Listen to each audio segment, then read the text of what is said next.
Bonjour et bienvenue sur Métro Boulot Finito, le podcast qui veut sortir du mode pilote automatique. Entre société, performance, santé mentale et pop culture, on y parle du travail sous toutes ses coutures. C'est parti pour un nouvel épisode.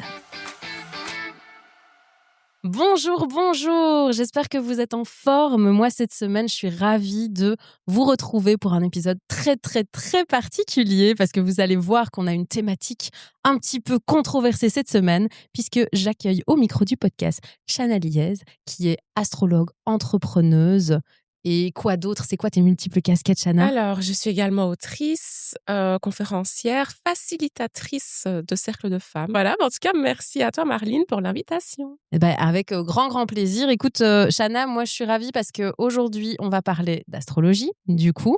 Une thématique que j'ai encore jamais abordée au micro du podcast. Une thématique que, tu te doutes, la majorité des gens qui écoutent ce podcast, qui sont hyper cartésiens, hyper rationnels, me disent « Ouais, l'astrologie, machin ». Et j'avais envie, justement, qu'on dise « on va un peu démystifier tout ça ». Et donc, quoi de mieux pour en parler qu'une vraie professionnelle de cette thématique-là. Donc, c'est pour ça qu'aujourd'hui, je t'accueille au micro du podcast. Écoute, il y a plein de choses à dire. Et moi, clairement, j'en ai marre qu'on dise « Ouais, l'astrologie, nanana ». Je suis là, mais enfin, c'est tellement pas ce qu'on pense que c'est. En fait, c'est ça. Ouais. Donc, Est-ce qu'on... Là, on a une demi-heure. Tiens, on se fixe un challenge toutes les deux. On a une demi-heure pour que les gens se disent « Je vois l'astro autrement ». oui. À la fin de cet épisode. Ouais. Ok, on va essayer de faire ça. Alors, pour commencer cet épisode, je te propose de faire un petit red flag par red flag. Donc, je te donne des situations et tu me dis si selon toi c'est red flag ou pas red flag et puis tu justifies un petit peu ce que t'en penses. Être en retard à toutes les réunions et dire « Ouais, mais c'est parce que je suis Sagittaire ». Red flag ou pas red flag? Ça, c'est red flag direct, quoi. Non, mais vraiment. Moi, je déteste les gens qui se justifient. Tu sais, ouais, mais je t'ai blessé, mais c'est parce que je suis trop franc. Tu sais, bélier. Ah, mais moi, j'aime bien parler de moi parce que je suis machin. Non, stop. Au lieu de se remettre en question, tu vas dans tes travers, tu vas dans tes vices à 10 000%. Je déteste ça. Rien ne justifie la mauvaise foi, en fait. Tu vois, mais vraiment. Et en fait, je dis toujours que ça peut expliquer les choses. Mais en fait, derrière, c'est à toi d'agir, quoi. Tu vois, c'est comme notre passé. Genre, ah oui, mais j'ai agi comme ça parce que tu sais, en l'an 45, telle personne m'a blessé, m'a fait ça, m'a abandonné, m'a trahi. Donc, ça explique, ça justifie pas. Ouais, je suis carrément d'accord avec toi. Ça nous permet d'avoir une compréhension des choses, mais pas de justifier des comportements et encore moins quand ils sont problématiques. Totalement. On est bien d'accord sur ça. Utiliser l'astro pour se réorienter professionnellement. Red flag ou pas red flag? Ça, c'est green flag à fond. Et d'ailleurs, j'ai une personne sur deux, je pense que je reçois en rendez-vous, donc en consultation, qui vient pour ça. La majorité des gens qui viennent me voir, souvent, c'est des gens qui sont en reconversion professionnelle et qui sont totalement perdus. Ils ont besoin d'une petite lumière, justement. Tiens, où est mon potentiel et comment est-ce que je peux appliquer au mieux mon talent dans tel ou tel métier? Est-ce que ça me convient? Est-ce que c'est normal que je me pose ces questions aussi à ce moment-ci de ma vie, etc. Et donc, ouais, c'est hyper green flag parce que du coup, le thème astral donne vraiment une lecture 360 degrés de qui on est, de ses talents et de comment les mettre en application. Trop bien. Et on fera un petit... je spoil un petit peu, mais on va faire un test grandeur nature dans cet épisode pour un petit peu montrer aux gens de quoi on parle et comment ça peut justement être utile pour leur reconversion professionnelle. Un dernier petit red flag par red flag. Composer une équipe de travail en fonction des signes astro de ces gens qui composent cette équipe. Red flag ou pas red flag? C'est un demi-red flag. En fait, parce que si on prend juste le signe astro, c'est hyper réducteur. Ouais. Tu vois, imaginons, on te dit, tiens, Marline, t'es taureau, donc tu vas avec Chana, c'est ta complémentaire scorpion. Et comme je t'ai dit, justement, il n'y a pas que ça, tu vois, il y a 36 éléments. Et encore, je suis gentille, il y a une dizaine d'éléments à prendre en compte sur un thème astral. Et donc, ça se trouve, si on va plus loin, en fait, on se rend compte que, en fait, on fonctionne pas au niveau, justement, teamwork. Peut-être qu'on fonctionne au niveau relationnel, amical ou quoi, et peut-être pas là. Et donc, il faut vraiment prendre tout en compte. Donc, si on me dit non, mais on a fait une analyse plus approfondie et donc on a mis les gens du coup en équipe sur base de ça, ok. Mais si tu me dis juste, je sais pas, je voulais rire, j'ai mis la balance avec le Gémeaux parce que là, ça marchera là, pas. ça fonctionne pas comme ça, non. J'adore, mais c'est ça qui est bien et je pense on va en parler dans cet épisode de tiens, c'est quoi justement la différence entre juste le signe et le thème astral parce que ça, ce sera intéressant que tu nous le dises aussi. Mais juste avant que tu répondes à cette question-là, Chana, est-ce que tu peux te présenter en 3 phrases? Bah, écoute, moi, je suis une passionnée, de l'âme humaine et du fonctionnement de l'être humain. Pourquoi est-ce qu'on est né à cette période-ci, à tel moment, et cetera. Donc, voilà, ce qui explique en grande partie mon intérêt, du coup, pour l'astrologie. Et alors, je suis une amoureuse de la vie, par Mmh. contre. Avant, j'étais amoureuse de l'amour, mais je me suis rendue compte que c'était plus que ça. En fait, Mmh. j'aime la vie, j'aime les gens, j'aime rencontrer, j'aime, décortiquer, comprendre pourquoi est-ce que telle chose éclot à ce moment-là, une autre à ce moment-là. Puis je suis devenue maman aussi. Je pense que ça m'a donné un autre regard aussi sur tout ça. J'avais Ouais. déjà un regard très spécial sur la vie, le pourquoi du comment, on rencontre telle personne, on a telle opportunité dans notre vie, et cetera.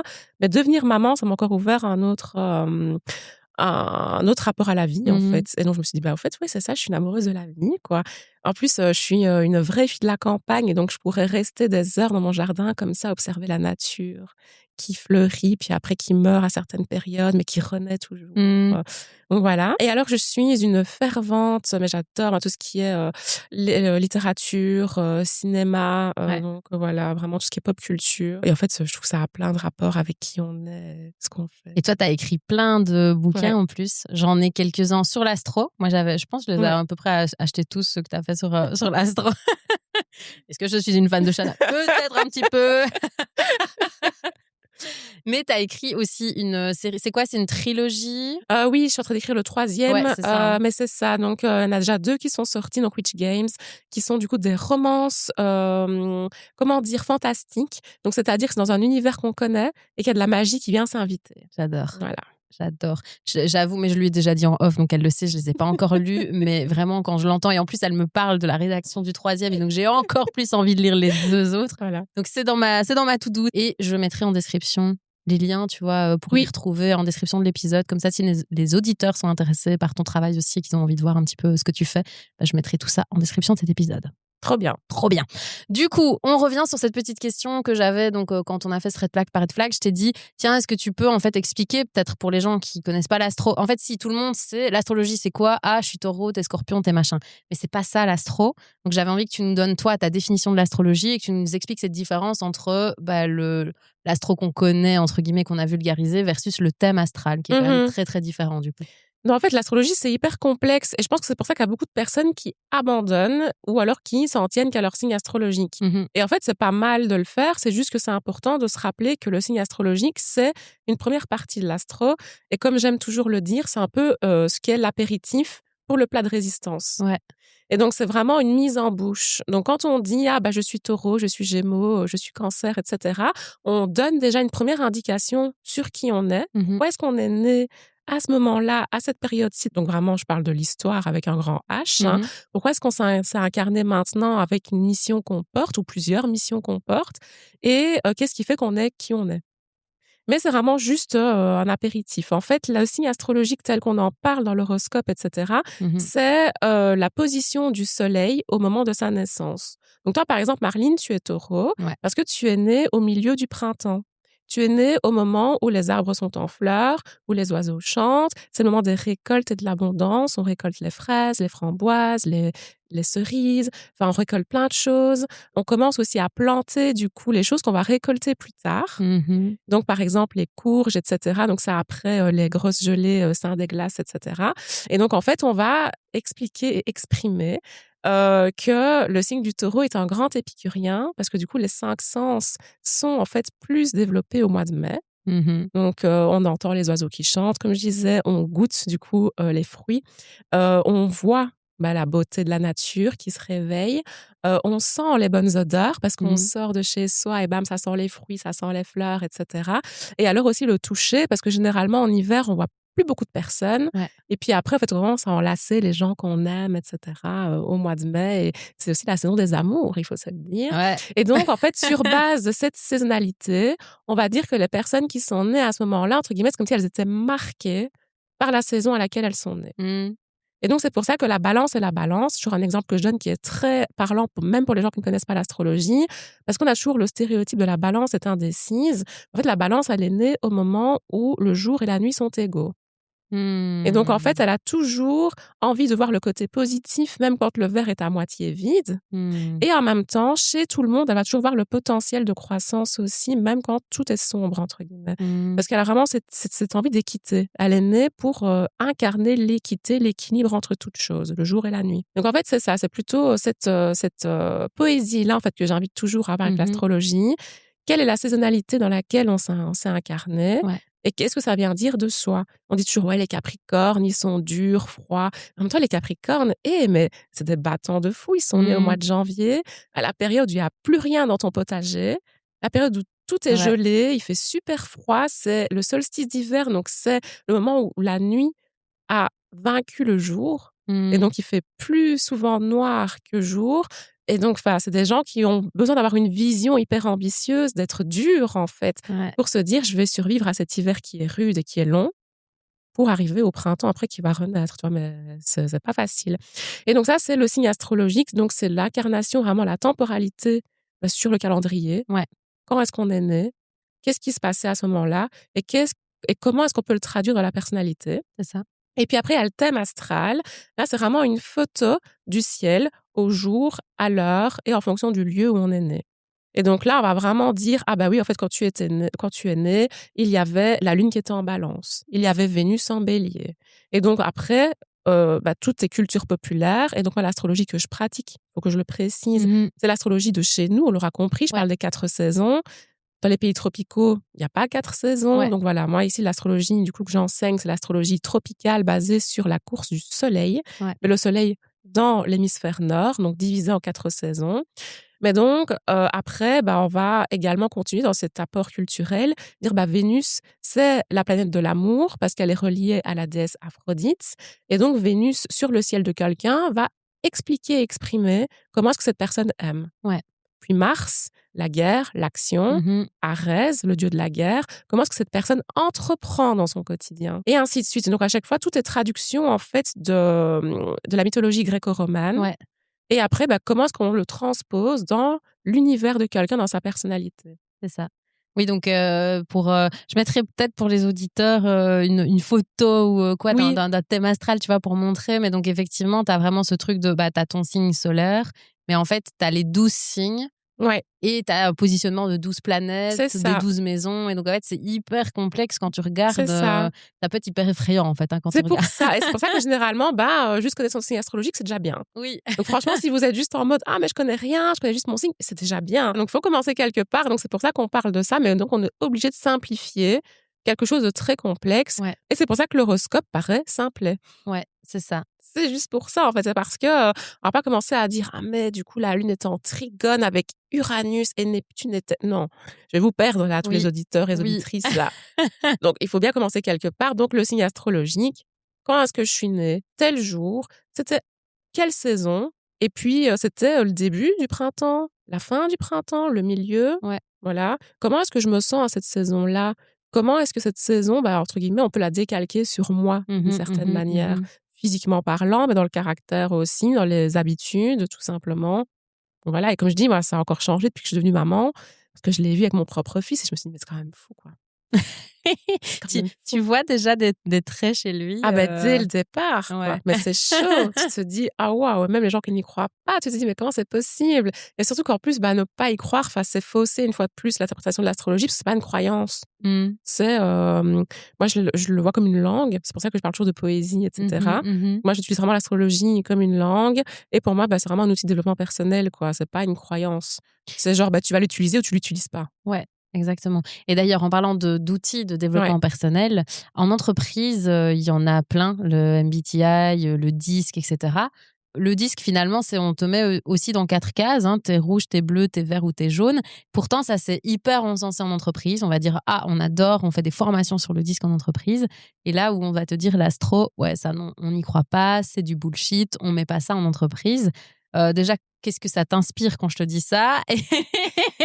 Les auditeurs ne le voient pas, mais elle vient de nous faire un truc, elle a louché, mais j'adore Ouais. déjà la tête. Donc déjà, qu'est-ce que ça t'inspire? Et puis c'est quoi un peu, les différences et les similitudes que tu vois avec ce genre Ouais. d'outils? Alors, pourquoi est-ce que l'astrologie est décriée? Alors, c'est depuis le siècle des Lumières. Donc en fait, l'astrologie a été étudiée à l'université jusqu'au Mmh. XVIIe siècle. Quand même, c'est Ouais, pas pour rien, quoi. Et c'était pas un cours d'astronomie, je tiens à le signaler. Vraiment, le cours d'astrologie et le cours d'astronomie, c'est 2 ouais, cours différents. ouais. Du coup, l'astronomie, oui, c'est les astrophysiciens, et cetera. Donc voilà, tout ce qui est NASA, tout ce qui est on va envoyer une fusée là et tout, OK. Donc là, vraiment des calculs scientifiques, mathématiques. En astrologie, on fait également des calculs scientifiques et mathématiques pour essayer d'expliquer l'humain. Mmh. Donc en fait, c'est une science «sociale» entre Mmh. guillemets. Mmh. Comme la communication, comme l'anthropologie, la Ouais, sociologie, on serait vraiment dans le même cadre, d'études, en fait, tout ouais, simplement. Et en fait, ce qui s'est passé, c'est qu'au siècle des Lumières, il y a eu l'Académie française qui est née et cetera. Il y a eu énormément de chasse aux sorcières parce que souvent, ouais. on, associe la chasse aux sorcières, plutôt à l'époque médiévale et tout, Moyen Âge, alors qu'en fait non, la chasse aux sorcières, c'était il y a pas longtemps les gars, c'était il y Mmh. a seulement 3 siècles. Et donc c'était 17e, 18e siècle. Mmh. On a encore des chasses aux sorcières début 18e et tout, donc c'est assez, chaud.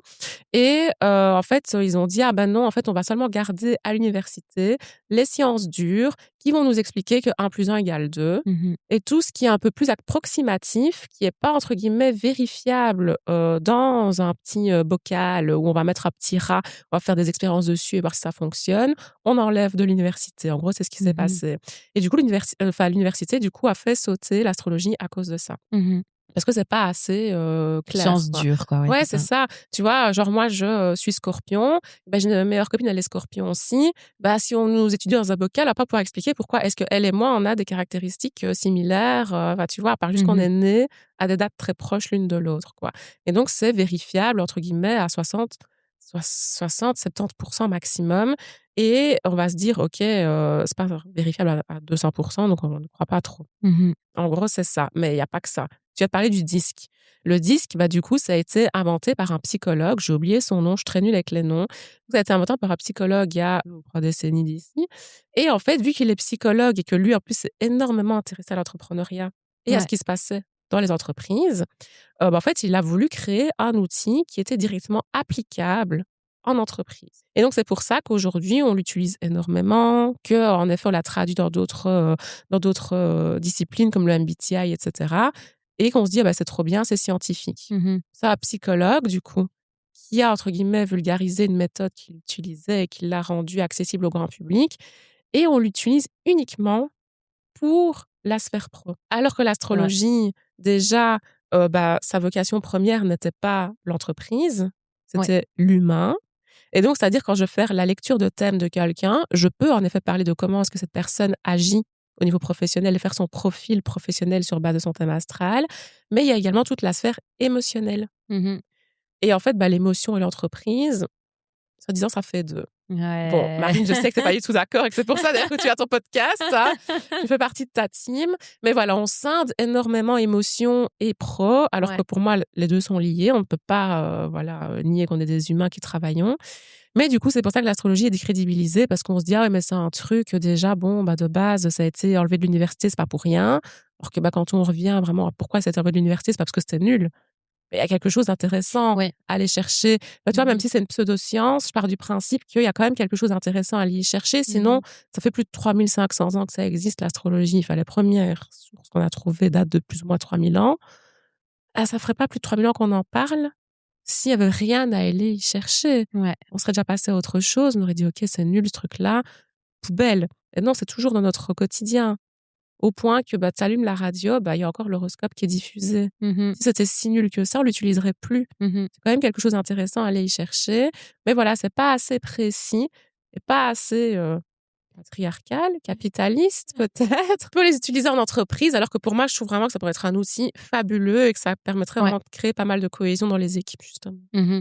Mais en fait, moi, j'aime bien cette vision et moi, c'est toujours ce que je dis aussi, c'est, enfin, je sais pas si tu seras d'accord avec moi, mais pour moi, où tu lis ton thème astral, mais c'est pas pour ça que c'est figé Oui, et que ça te définit et que c'est, tu ton avenir tout tracé. C'est vraiment un outil de développement personnel pour mettre des mots sur parfois des ressentis que tu arrives pas à comprendre. C'est pour identifier toi, comment tu te sens en tant que personne, parfois apporter une clé de compréhension. Si on te dit: «Ah ben tiens, on le verra après, puisqu'on va faire un petit exercice en live, mais il y a des choses certainement que tu vas me dire et je vais me dire: «Ah bah, ça me parle» et ça me permet moi de dialoguer dessus ou de l'expliquer. Je pense que c'est un totalement. un bon outil aussi de communication de soi-même.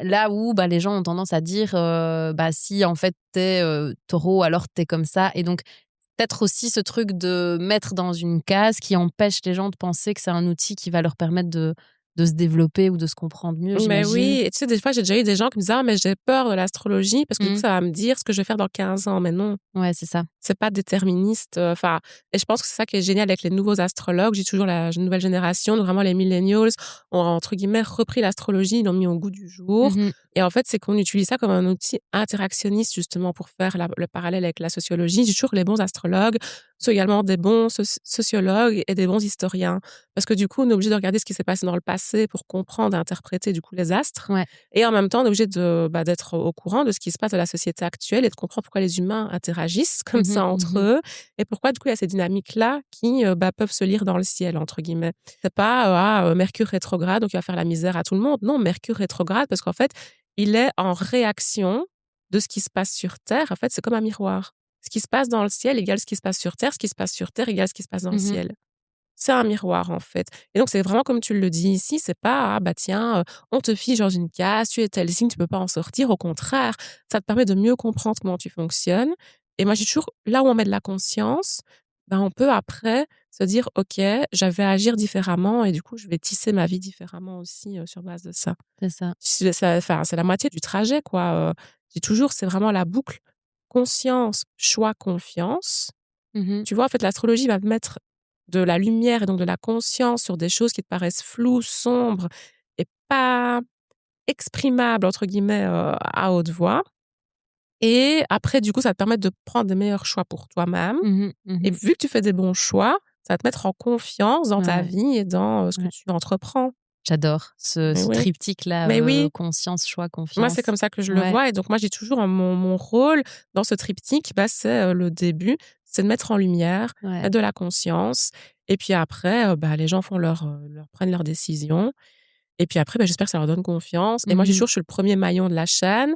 Je leur fais faire 50 du travail et si tout va bien, bah, après, ils vont peut-être aller se diriger vers d'autres aussi, Mmh. Mmh. thérapeutes, peu importe dans quelle discipline et cetera.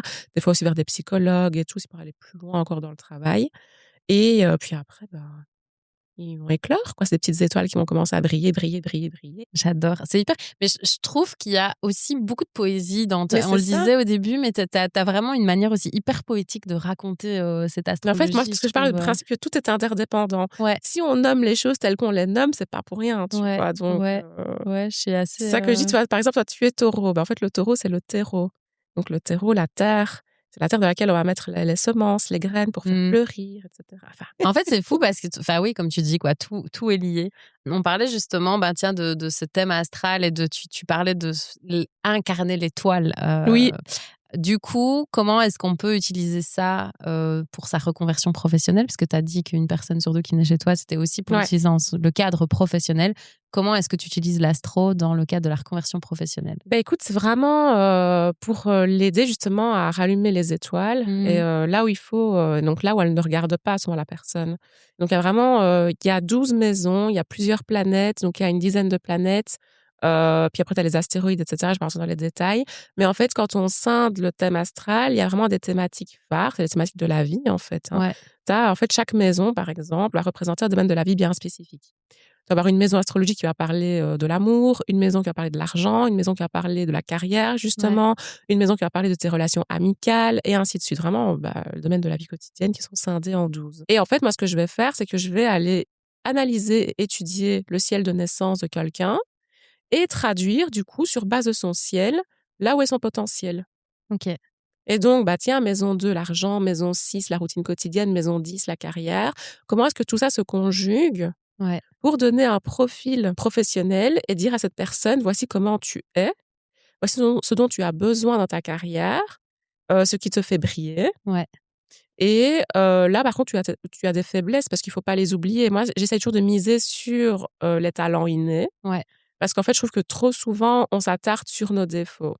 «Ah mais je sais pas faire ça, mais je suis nulle là-dedans». C'est pas grave. On vit dans un monde où on est, 8 milliards d'humains sur une même planète. Mmh. Tu es nul dans quelque chose, tu auras toujours quelqu'un pour venir t'aider et à qui déléguer et qui pourra faire ce travail-là à ta place. Moi, ce que je vais faire, c'est mettre en avant, OK, tes talents, c'est ça, ça, ça, ça, ça. Est-ce que tu te reconnais, oui ou non? Ouais, Ça, c'est encore un autre travail, du coup, que je fais. Il y a pas tous les astrologues qui font ce que je fais, ça, j'en suis consciente. Parce qu'en fait, il y a beaucoup d'astrologues qui vont, s'arrêter à la traduction du ciel. ouais. Je traduis que tu es comme ça, comme ça, comme ça, Et que ton that's it, profil, quoi. c'est ça, voilà. Ouais. Moi, ce que j'aime bien faire comme travail avec les personnes qui viennent me consulter, c'est leur dire, OK, je te dis ça. Moi, c'est pas du pain béni que je te donne. Et Mmh mh. Mmh. comment est-ce que tu l'interprètes dans ton quotidien? Comment est-ce que tu le vis? La semaine dernière, j'ai fait un cercle de femmes, parce que j'aime bien l'intelligence collective, donc j'aime bien faire travailler du coup, parce que je travaille beaucoup avec des femmes Mmh. en collectif. Et par exemple, il y en avait une d'entre elles, bélier, ascendant lion. Cette femme, elle est née pour briller, manager. Mmh. Je lui dis ça. Elle me dit: «Attends, j'ai les larmes aux yeux». Je dis: «Ah bon, pourquoi?» Elle Mmh. me dit: «J'ai jamais vu ça chez moi, personne me l'a jamais dit». Mmh.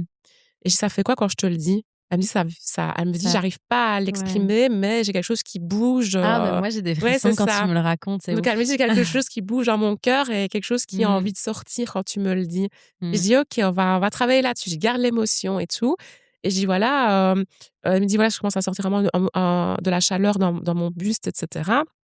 Je dis: «D'accord. Qu'est-ce que ça te fait quand je te dis que demain tu peux être manager et gérer ton équipe de travail?» Elle me dit: «Ça me fait trop envie, mais j'ai très peur». Mmh. Mmh. Je dis: «OK, on va travailler sur ta peur» et donc ainsi de suite, on va décortiquer. Donc moi, à chaque fois, je suis pas là en mode voilà, j'aurais pu lui dire: «Bah non, tu es bélier ascendant lion, tu es faite pour être leader, être une reine dans ton domaine et cetera». Parce que du coup, le lion, c'est l'archétype du roi, Ouais. de la reine et cetera. Non, ben voilà, tu es faite pour devenir une reine, mais avant ça, il faut savoir qu'est-ce qui t'empêche de l'incarner pour Mmh. l'instant et qu'est-ce qui Ouais. fait que dans ton quotidien, tu arrives pas à l'exprimer à 100%. Ouais. Moi, je vais faire ce travail-là beaucoup avec, les gens qui viennent me consulter, mais il y a pas tout le monde qui le fait. Donc ça, c'est important de le savoir. Donc il y a beaucoup d'astrologues de ma génération qui le font Ouais. et qui sont vraiment fiables là-dessus, mais ça dépend aussi quel genre d'analyse on vient rechercher. C'est ça. Ouais. Donc ça, il faut en Ouais, être ouais. conscient. Mais donc moi, c'est le travail que je vais faire. Ça, c'est ton potentiel. Comment tu peux le mettre en application? Comment est-ce que tu l'interprètes dans ton quotidien? Comment est-ce que tu peux l'imaginer dans le futur? Mmh. Est-ce que c'est une vision positive? Oui, non, pourquoi? Et puis après, bah, OK, qu'est-ce que tu peux mettre en place? À la fin du rendez-vous, je dis toujours: «Qu'est-ce que tu peux mettre en place dès maintenant, sur base de ce que je t'ai dit et qui pourrait du coup t'aider?» Ouais, c'est ça. Du coup, bah, c'est le moment test. Moi, j'ai accepté de me prêter au Oui. jeu, pour que les auditeurs voient un petit peu mieux de quoi tu parles et de manière concrète. Donc moi, j'ai envoyé à Shana, au préalable, mon thème astral. Je me sens un peu nue, on va pas se mentir, face à toi aujourd'hui. Mais du coup, bah, ce que j'ai proposé, à Shana, c'est qu'elle vous dise un petit peu à vous les auditeurs, ben tiens, sur base de mon thème astral, qu'est-ce que tu peux, interpréter ou me raconter sur ma vie, professionnelle. Donc là, moi, je vais découvrir en live avec vous ce qu'elle va me dire. Donc on va voir si ça me parle ou si ça me parle pas. Et je te le dirai, hein, évidemment, si Mmh. je trouve que ça me parle Ben ou pas. oui, on est là pour ça. De toute façon, je dis toujours, hein, moi, je ne suis pas le Saint-Esprit, hein, donc du coup, je peux me tromper aussi. Moi, je ne fais que une traduction du ciel, donc j'essaie d'être la meilleure traductrice, Ouais. mais voilà. Donc déjà, Marline, comme on l'a déjà dit à plusieurs reprises, tu es née sous le signe du Taureau. Donc Eh ton oui! soleil était en Taureau lors de ta naissance. Et donc le soleil, c'est pourquoi tu te lèves au quotidien. Mmh. Donc c'est vraiment ton pourquoi. Pour les entrepreneurs qui nous écoutent, c'est vraiment Mmh. le why. Ouais. C'est votre signe solaire. Même si vous ne vous reconnaissez pas dedans dans la personnalité, votre soleil va dire le pourquoi vous vous levez le matin. Mmh. Pourquoi est-ce qu'on se lève le matin? Parce que le soleil se lève. On est des êtres humains, comme je disais, toutes ces langues et toutes les traductions de ce qu'on vit. Et donc, le soleil en taureau, il est en maison 5 chez toi, qui est la maison de la créativité. Tiens donc. Ah! Et donc, déjà, ça nous dit que tu as un soleil qui est, son pourquoi, c'est qu'il a envie de stabiliser, de concrétiser, de structurer et d'ancrer sur le long terme. Mmh. Le taureau, comme je dis, c'est un signe de terre Ouais. et c'est un signe, en fait, qui aime le concret, la stabilité, le matériel, pouvoir se projeter sur le long terme, et cetera. Il ne fait rien en se disant: «Demain, il change de projet», non. Il le fait vraiment avec cette envie de l'ancrer dans la terre et de faire pousser un bel arbre, entre guillemets, petit à petit. Et alors, tu l'as en maison 5, ça montre vraiment que là où tu brilles le plus, c'est dans la création, Mmh. dans les passions, les loisirs, les hobbies. Et d'ailleurs, en maison 5, il y a aussi tout le côté très artistique. Ah! Bah, C'est tiens! ça. Donc carrément le côté musical, le côté, peintre et cetera. Donc généralement les grands artistes qu'on connaît, notamment, bah, les chanteurs, les acteurs, pour donner cet exemple-là, souvent ils ont des maisons 5 très remplies. Les présentateurs télé Mmh aussi. mh. Parce qu'en fait la maison 5 c'est vraiment la maison aussi du divertissement. Ah Genre bah, tu es ouais. né pour divertir les Ah! gens, tu vois? Ça beh, c'est fou, mais ça me parle un peu là quand même ce que tu me dis. Et à ce côté-là, quoi, je suis née pour divertir les gens. C'est comme ça que tu brilles, en tout cas quand tu divertis. Tu as ascendant Sagittaire. L'ascendant, du coup, c'était là, où se levait l'Est au moment de ta naissance. Donc Mmh. voilà, c'est pour votre culture générale. Si un jour vous passez sur Qui veut gagner des millions, qu'est-ce que l'écliptique? Le point Est, du coup, coup, l'horizon qui se levait au moment, voilà. J'adore. Voilà, truc un peu, chinois, mais qui est très, très intéressant et en fait, du coup, l'ascendant Sagittaire, c'est plutôt un chemin d'évolution. Donc le soleil, c'est la première énergie qu'on incarne. Donc Mmh. c'est pour ça, en fait, qu'on dit toujours aux enfants: «Ah bah, tu tel signe» et cetera. Bah, en fait, c'est parce que c'est notre rayonnement premier. Je te rencontre et en effet, tu as vraiment une aura Taureau. Tu Mmh. vois? La douceur, le calme, le beau, le paisible, la patience, c'est ce que tu renvoies aux autres. Puis alors l'ascendant, c'est les compétences que tu vas développer sur base de l'environnement dans lequel tu es né pour t'adapter. Ce serait une stratégie d'adaptation, Mmh. l'ascendant. Mais ça va OK. également nous donner l'indication sur ce que ton âme est venue expérimenter et acquérir comme compétences dans cette vie-ci. OK. Et donc l'ascendant Sagittaire nous dit que Marline s'est incarnée avec la volonté d'ouvrir les horizons, les perspectives. Le Sagittaire, c'est l'archétype du voyageur, de l'aventurier. Et cette volonté, du coup, d'ouvrir les esprits et aussi le Sagittaire, c'est le sage du zodiaque, de le transmettre avec sagesse, donc il y a une transmission de savoir. Il y a un gros lien avec la communication dans le signe du Sagittaire. Comment est-ce que je peux transmettre à voix orale des concepts, des méthodologies, des choses qui te sont propres et des savoirs qui te sont propres. C'est fou parce que ça me parle pas du tout, c'est incroyable. Purée! Je suis là: «Ah bon, bah, tu vois, le podcast, la musique, tout ça, c'est très, Voilà, transmission par voie orale en plus mmh. particulièrement. Et alors dans le Sagittaire, il y a toujours cette énergie de l'élève qui doit dépasser le maître. Et Ouais. à un moment donné, en fait, il y a cette posture de formateur qui est attendue, entre guillemets, au Mmh. cours de la vie. Je me mets en posture d'enseignant. Mmh. Donc voilà, ça c'est un truc. Et alors tu as Jupiter, qui est ta planète dominante, qui est conjoint à cet ascendant Sagittaire, qui est dans le signe du Sagittaire, c'est sa planète. Jupiter, c'est l'abondance. OK, C'est Jupiter, c'est Zeus, le dieu des dieux. OK. Et donc, c'est celui qui est censé se positionner en grand leader. Et donc, en off, je te disais, bah oui, en fait, c'est censé te positionner pour inspirer, du coup. Mmh. Et être une référente. Et donc, en Mmh. maison 1, et donc, c'est gagner en confiance en soi. Ça ne veut pas dire forcément que c'est inné, mais que ça va venir se travailler dans ta vie. On te dit, Mmh. tu es ascendant Sagittaire, Jupiter en Sagittaire, tu as tout intérêt à prendre de la place, Mmh. à porter ta voix, Mmh. VOIE et VOIX, et C'est du coup, ouf. pouvoir transmettre aux autres. Purée, c'est ouf parce que tu sais qu'en plus, là, ça fait quelques années que je me dis que c'est par ma voix Ouais.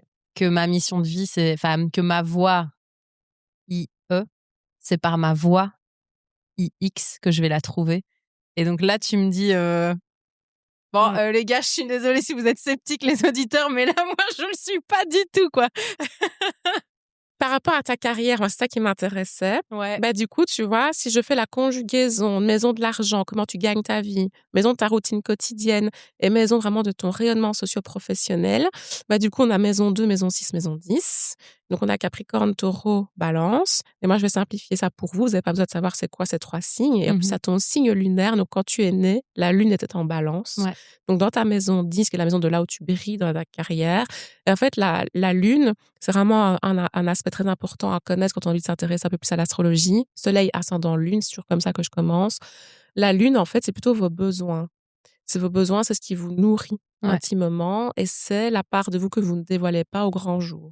Donc là, je rencontre Marline, elle me montre son taureau soleil, comment elle brille, Ouais. son ascendant, parce que c'est sa stratégie d'adaptation, comme je l'ai dit, donc dans le commun des mortels et tout, comment est-ce qu'elle s'adapte aux autres.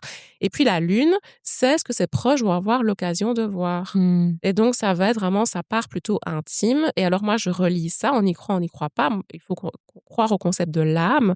Moi, je crois en l'âme, et en fait, j'ai toujours que la lune, c'est l'âme. Mmh. C'est l'âme qui s'est incarnée, du coup, à ta naissance. Et donc, elle est en balance. Donc, c'est une âme qui est tournée vers la recherche d'équilibre, le partage, les relations. Donc, vraiment une âme très relationnelle. La communication est au devant de ta vie. Et une fois de plus, ça nous le confirme. En fait, on voit qu'il y a des fois il y a des additions comme Mmh. ça. Mmh. Avec le Sagittaire, bah, ça va confirmer quelque chose que j'ai lu juste avant. Et la Balance, je te l'ai dit en off, c'est l'esthétique, la beauté des choses. Mmh. Et là, je suis chez toi et la première chose que je me suis dit: «Oh, tout est beau, tout est esthétique, tout est choisi en code couleur et cetera». Et donc il y a vraiment cet esthétisme-là qui est recherché. Du coup, vu qu'on est dans ta maison 10, dans ta carrière également. dans ta carrière, tu as envie aussi de transmettre quelque chose qui touche le beau. Ok.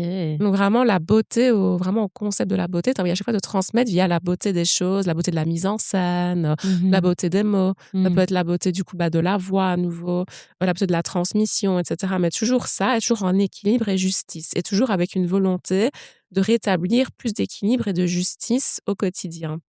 Donc, bien évidemment, un milieu de ciel en balance, c'est un milieu de ciel qui est extrêmement tourné vers la communication, le partage, le marketing aussi, et aussi la beauté. Par exemple, milieu de ciel en balance, j'ai déjà rencontré qui ont fait du stylisme, qui ont fait fleuriste, jardin, tout ce qui touche au beau, une fois de plus. Et alors, le droit, juriste, Ah ouais? avocat, etc., milieu de ciel balance. Non, ça, je me vois pas. Voilà. Voilà, tu aurais pu pourtant. Dans le parce que droit, du coup, je ne me vois pas. voilà, mais maintenant, si je vais plus loin dans ton thème, on a un Mercure en Gémeaux, donc Mercure, la planète de la communication, qui est chez soi. Donc, dans le signe des Gémeaux, dans le signe du messager, en fait, c'est l'archétype du messager. Donc, tu es faite pour transmettre un message. Tu vois, une fois de plus, troisième fois que ça revient sur ton Troisième fois que ça thème. revient là, ouais. Et Ouais, la juste avec transmission. 3 éléments différents. Et il y en a Ouais. une vingtaine, donc, chers auditrices. Ouais. Donc, voilà. Et alors, en fait, maison 2, maison 6, chez toi, nous indique que tu as besoin d'une certaine stabilité, une certaine structure dans ton quotidien, mais que tu peux avoir du mal à la trouver. Surtout au niveau de tes finances. Les finances peuvent être très fluctuantes chez toi. Ah, je rigole. Ouais. Il y a une faiblesse ici dans ta maison 2. Eh ouais.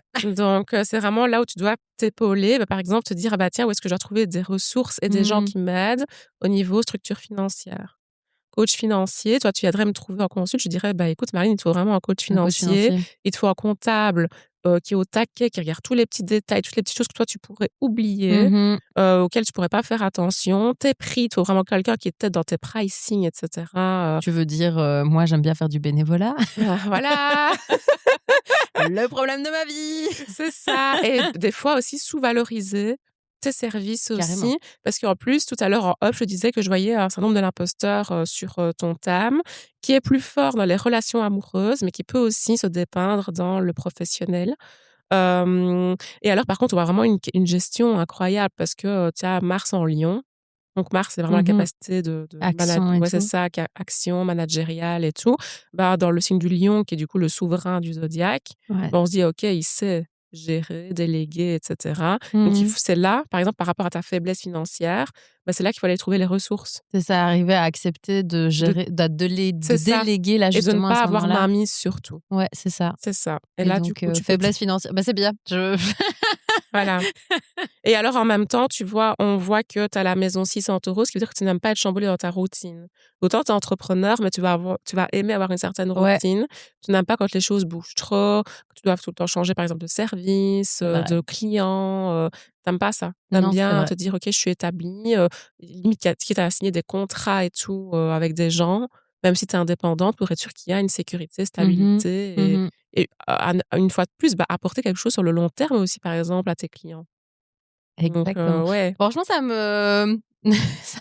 ça me parle vachement. Et là, comme ça, les auditeurs le savent aussi, j'ai actuellement une stagiaire qui s'appelle Jessica qui est avec nous et je la regarde de temps en temps. Et en fait, c'est très drôle parce qu'il y a des conversations qu'on a forcément, tu vois, comme elle est avec moi au quotidien, il y a aussi des choses que je lui partage sur mon quotidien. Et je la regarde et en fait, je vois qu'elle sourit et je suis là, ouais, tu sais, là, elle est en train de dire un truc dont on a parlé. Donc en fait, c'est hyper parlant. Merci beaucoup Avec plaisir. d'avoir fait ce petit exercice avec moi. Ça me parle, quoi. Là, tout ce que tu viens de me dire, ça me parle hyper fort. D'autant plus que quelque part, ça me conforte dans cette idée de l'importance de ce podcast. Tu vois, pour moi, ce podcast, c'est sensibiliser les gens, c'est leur permettre de réfléchir, c'est déposer des petites graines, tu vois, de peut-être potentiellement faire germer. Je t'ai dit au début, allez, vas-y, on essaye qu'à l'issue de ce podcast, les gens ils disent, ah, j'ai envie de m'intéresser à l'astro. C'est un peu ça que j'ai envie de faire. Et donc, tu vois, tu me lis ça et je me dis, bon, ça confirme ce truc-là aussi. Donc, franchement, moi, je trouve qu'il y a une lecture assez juste là de ce thème. Mais oui, mais en fait, c'est ça. C'est vraiment vous dire que le thème astral, c'est vraiment une grille de lecture différente, en fait, et qui vient nous relier plutôt à la nature, parce qu'on a toujours l'impression, les astrologues, ils sont perchés, ils sont dans les astres. Ouais. Et Et en fait, moi, je trouve que c'est justement la pratique qui m'a le plus rattachée à l'instant présent et à la Ouais. nature. Et aussi, un truc que j'aimerais repréciser, c'est que, bah oui, dans la société dans laquelle on vit, c'est pas facile d'être vraiment qui on est. Mmh. Et souvent, en fait, on doit se conformer, on doit mettre certaines étiquettes, et Ouais. cetera. J'ai fait tout un gros travail, moi, sur mes étiquettes, justement, qu'on m'a toujours collées ou Mmh. accolées, et cetera. Et en fait, l'astrologie permet en fait de revenir à l'essence. Et comme Mmh. je vous dis, c'est pas, ah bah tiens, ta carte du ciel dit que t'es comme ça, donc tu dois être comme ça. Mais comme tu l'as si bien dit, Marline, c'est vraiment un questionnement, en fait. Ouais. Un questionnement sur qui on Ouais. est, une remise au centre de qui on est, parce que je dis toujours qu'il n'y a rien de plus égocentrique que de faire son thème astral, parce que même le soleil tourne autour de nous sur un thème astral. C'est comme si toutes les Ouais. planètes tournaient autour de nous et que nous, on était là au centre du monde. Et ça qui est génial, en fait, ça vient nous rappeler bah, qu'on a une partie du monde dans lequel on vit, même si la galaxie est immense, que Mmh. la galaxie fait partie de nous d'une certaine manière Ouais. aussi, du coup, à travers ces influences des planètes. J'adore. Alors, on a un peu dépassé, mais c'est Ouais. pas grave parce que je trouve que, enfin, moi, j'ai adoré cet épisode avec toi. Donc, je vais encore te poser une petite question avant la boîte à questions. Puisque maintenant, c'est nouveau dans le podcast, mais ça fait quand même quelques épisodes que je le fais. Il y a une petite boîte à questions pour clôturer l'épisode. Mais avant la boîte à questions, dernière petite question. Tu disais justement, bah, donc, il y a des gens qui viennent te revoir pour la reconversion professionnelle, des gens qui viennent te voir pour autre chose aussi. Et moi, tu m'as dit en off, 90% plus ou moins des gens qui viennent te voir, c'est des femmes. Oui. Pourquoi les hommes ne viennent pas?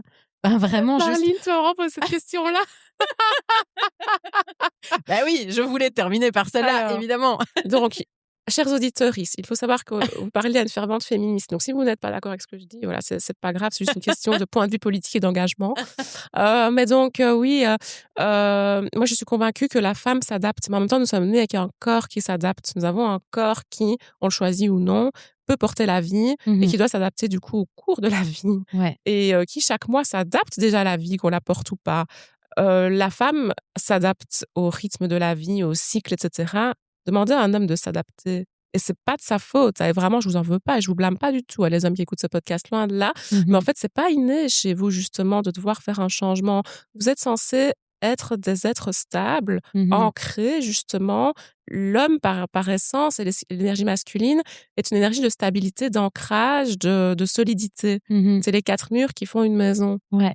Et puis après, bah, en fait, la femme apporte l'énergie féminine qui est toute la vie à l'intérieur de ça. Mais c'est-à-dire que la vie, bah, comme je l'ai dit, elle s'adapte à plein de cycles du Mmh. quotidien, à des périodes, à des saisons et des saisonnalités bien précises et tout. Donc je pense que par essence, la femme va être plus vite capable de se remettre en question et d'aller vers le changement. Ouais. Et du coup, de se poser la question de, bah, tiens, j'ai envie de bouger, comment est-ce que je fais? Et on le voit aujourd'hui, s'il y a autant de problèmes entre les relations hommes-femmes, Mmh. c'est parce que les femmes ont énormément changé, évolué ces 50 dernières années. De ouf, Elles sont devenues des femmes qu'elles n'étaient pas au siècle dernier, de ouf. alors que les hommes, bah, ils ont toujours le même rôle. Et Ouais. donc, c'est compliqué pour eux bah, de garder un même rôle avec des femmes qui n'ont plus du tout le même rôle à la Ouais. maison. Ouais. Et donc, c'est pour ça. Et donc, comme les femmes sont plutôt dans la recherche du coup de changement, bah, que ce soit l'astrologie ou autre chose, elles vont être plus aptes à s'ouvrir et à dire, Mmh. OK, je suis prête à entendre le changement qu'on m'invite à C'est avoir. ça, et à aller vers des C'est outils ça. de développement Est-ce personnel que ce soit comme l'astrologie ou l'astro autre ou chose? comme, C'est ouais, ça, c'est ça. voilà. Je crois que c'est pour Exactement, ça ouais. que j'ai plus de femmes, mais j'ai des hommes aussi. Ouais. Et en fait, souvent, ce sont des hommes justement qui sont très avancés dans leur mindset et dans leur développement personnel, qui ont un peu fait le tour Ouais, et qui ont envie d'aller chercher un autre outil. c'est Et ça. franchement, dans les profils d'hommes que j'ai, franchement, et mes clients hommes, je vous jette vraiment des fleurs, vous êtes vraiment géniaux. Mmh. Parce que vraiment, vous êtes capable de vous remettre en question, Mmh. de voir là où vous avez vos faiblesses et là où en fait vous avez vos propres limites et de dire bah, j'ai besoin justement d'une aide extérieure pour aller au-delà de cette limite-là. Mmh. Et c'est génial sur des conversations que j'ai qui sont hyper enrichissantes, autant pour Mmh. eux que pour moi finalement aussi. Avec des hommes. Ouais. Est-ce que tu crois, parce qu'effectivement, cette émergence, enfin, montée du féminisme, qui parfois fait peur à certains hommes aussi, est-ce que l'astro, tu vois, parce qu'il y a eu un peu, hein, une recrudescence de Ouais. l'astrologie ces dernières années, est-ce que tu crois qu'il y a une corrélation Ah, justement? totalement. heu Totalement, j'en parle à chaque fois, chaque année au 8 mars. En fait, l'astrologie est considérée comme un conte de bonnes femmes Mmh. depuis du coup le XVIIe siècle avec cette fameuse montée des Lumières et tout. Et donc, très drôle quand on pense les Lumières qui ont enlevé l'astrologie. Ok. Ouais. Et donc, en fait, c'est un outil du coup que les femmes se sont réappropriées parce qu'en fait, les hommes n'en voulaient plus. Ouais. Les hommes ont dit ah non, c'est pas assez scientifique pour nous. Et donc nous, comme on ne pouvait pas aller à l'université du coup à ces époques-là, les femmes se sont réappropriées le discours de l'astrologie. Et donc, c'est ça qui est génial. Et donc, en fait, aujourd'hui, c'est un peu notre outil à nous de revendication, et comme plein d'autres outils qu'on peut utiliser, comme la mode, le make-up pour certaines.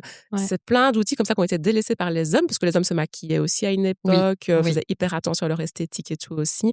Tout ça, ça a été relégué. Ah non, c'est pour les bonnes femmes.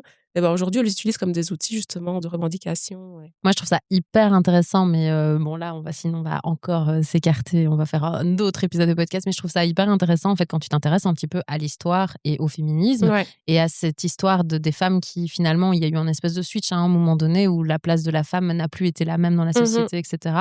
Notamment la religion aussi a beaucoup contribué à ça. Et ben, je trouve que c'est hyper fascinant de voir qu'il y a plein de disciplines et plein de choses qui sont liées en fait à cette histoire qu'on soupçonne même pas. Enfin, moi, je trouve ça hyper fascinant. Faudra qu'on en fasse un épisode. Franchement, ouais. Et en plus, entre astrologie et religion, il y a énormément de choses. Je pense que vraiment tout est lié. En fait, tu vois, c'est con, mais moi, quand je me suis lancée dans tout ce qui était bien-être, efficacité au travail, c'était pour justement pallier un petit peu à ces épuisements professionnels qui sont de plus en plus présents et qui ne vont pas en s'améliorant d'année en année, malheureusement. Et en fait, tu te rends compte que, ok, mais le patriarcat est lié à ces épuisements-là aussi. Finalement, les enjeux environnementaux sont aussi liés à ça. Le côté un petit peu consommation, consumérisme, le capitalisme. Et donc, en fait, tu te dis, waouh, en fait, toutes les thématiques sociales et sociétales s'interconnectent l'une avec l'autre et tout est lié. Moi, je trouve que c'est dingue parfois tous les liens que tu peux faire et tous les ponts que tu peux faire entre les différentes disciplines. Donc, oui, c'est ça. Merci Chana d'avoir partagé un petit peu de cette discipline avec nous. En tout cas, moi, j'espère que les auditeurs, ils auront eu envie de s'intéresser à l'astro. C'était ça notre objectif d'épisode. Dernière petite question pour toi. Oui. On a une petite boîte à questions, donc je t'invite à prendre une petite question dans la boîte. Et bah voilà, tu la lis et puis tu y réponds. Donc là, on va dire que c'est le hasard qui t'a fait choisir cette question. Qu'est-ce que tu ne prends pas assez le temps de faire dans ta vie aujourd'hui? Dormir, me reposer. Clairement, c'est ça. Je dors pas assez et j'ai déjà fait 2 petits épuisements. J'ai pas encore 30 ans, il faut le savoir. Donc c'est pour ça que je me suis intéressée au travail de Marlene aussi. Et donc c'est clairement ça, c'est me reposer. J'essaie de le faire plus et le fait d'être devenue maman à nouveau, ça a changé aussi ma perception de ça. Parce qu'avant, j'étais vraiment un bourreau du travail, mais genre, je m'arrêtais jamais. Je vais vraiment travailler de 8h à 22h, alors que c'est pas du tout mon rythme, justement. Et j'en suis consciente, vu tout ce que je fais comme travail dans le développement personnel et tout. Et ma carte du ciel me fait bien comprendre que oui, j'ai une grande charge de travail, mais pas au point de travailler 24 heures sur 24 non-stop. C'est ça. Mais ouais, c'est vraiment ça. C'est travailler, me poser un peu plus. Un truc que je faisais pas souvent, mais que j'ai vraiment changé depuis cette année-ci, c'était me féliciter aussi à chaque fois de ce que j'accomplissais une petite chose. Ouais. Et là, je suis trop contente, du coup. Je me félicite plus, je prends plus le temps de me poser, de regarder en fait le chemin parcouru. Ouais. Avant, j'ai toujours la pression parce que j'ai tellement des grandes ambitions, je suis toujours là, c'est pas assez, c'est pas assez, c'est pas assez, toujours plus. Et en fait, maintenant, je me prends le temps de me poser, de dire, c'est pas encore là où j'aimerais être, mais c'est déjà bien. C'est déjà une belle plante, justement, à contempler. C'est pas encore un arbre, mais. Donc voilà, ouais, c'est ça. Me poser un peu plus et me reposer. Et te reposer. Et toi, t'es passionnée et ça se voit aussi par ce que tu fais. Mais c'est pas parce qu'on est passionné que il faut pas ralentir de temps en temps et se dire que le monde va vite, la vie va vite, mais prendre le temps de vivre, en fait, c'est important aussi. Voilà. Ouais. On clôturera sur ça. Chana, merci beaucoup pour ton temps. Merci d'avoir partagé ton expertise sur l'astrologie et j'espère que ça aura ouvert les perspectives à nos auditeurs. Moi, je te souhaite une très bonne continuation pour la suite. Et puis, pour vous, chers auditeurs, j'espère que cet épisode vous a plu. J'espère que ça vous a donné envie de vous intéresser au travail de Chana. Tous les liens seront en description de cet épisode pour te retrouver. Donc, merci beaucoup à toi. Et chers auditeurs, merci beaucoup à vous aussi d'avoir écouté l'épisode. Merci à tout le monde. Prenez bien soin de vous et nous, on se retrouve la semaine prochaine pour un nouvel épisode.